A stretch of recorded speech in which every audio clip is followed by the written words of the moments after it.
When there's a house full of ghosts that need to be busted. When your old-fashioned ghost hunters just can't be trusted. Who you gonna call? Mario's brother? Luigi's Mansion 3. Return to the least likely Nintendo franchise since the Mario and Sonic Olympics games, where everyone's favorite lanky coward is cursed to confront his darkest fears by sucking up a bunch of the world's least scary poltergeists with his trusty vacuum cleaner. In yet another enormous mansion filled with more ghosts than the A&E channel. Did you hear that? Oh my God! Explore the most haunted hotel since the Overlook as Luigi and friends uncritically accept an invitation to stay in some 5-star luxury suites that, in a surprise to literally no one except the characters, turns out to be a devious trap for King Boo to turn the Mario Brothers into tasteful portraiture as revenge for the previous game's events. It kind of loses the whole hotel theme pretty quickly as you travel to increasingly elaborate floors with less realistically hospitality-focused uses. Except maybe the mall. But this place has got a movie studio and a medieval times in it. I'd stay here even with the ghosts.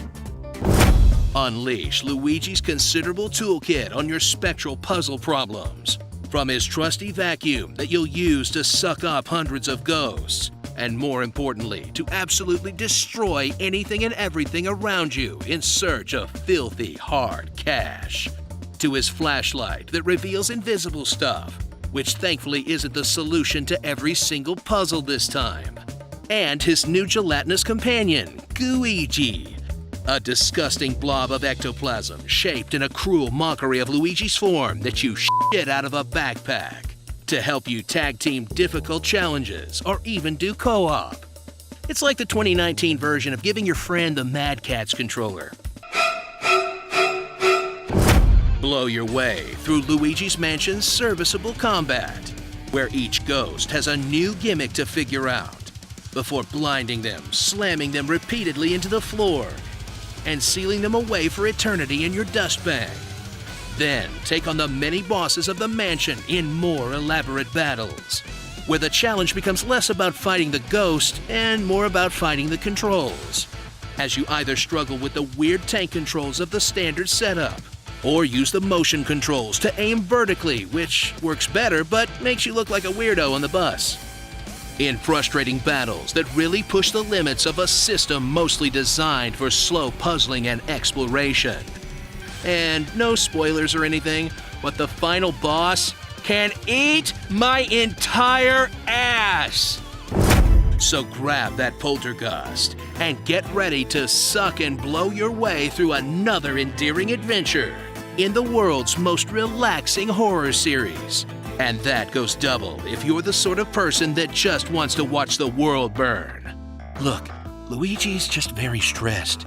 He needs this. Starring, It Ain't Easy Being Green, Mario is Missing, Portrait Peach, Mr. Stool, Spooky Sparky, This Creepy-Ass Baby Man, Give, That's a Big Boo, and a giga-gaggle of ghosts. Grabbed by the Ghoulies 3.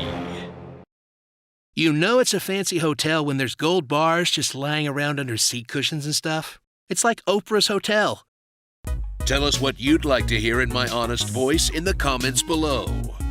If two lizards are named Billy and the grocery store is having a sale on apples on Wednesday, then explain why some people pour the cereal in the bowl after the milk.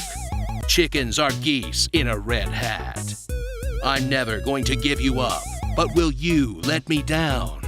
Waffles are just pancakes with abs. Nobody expects the Spanish Inquisition.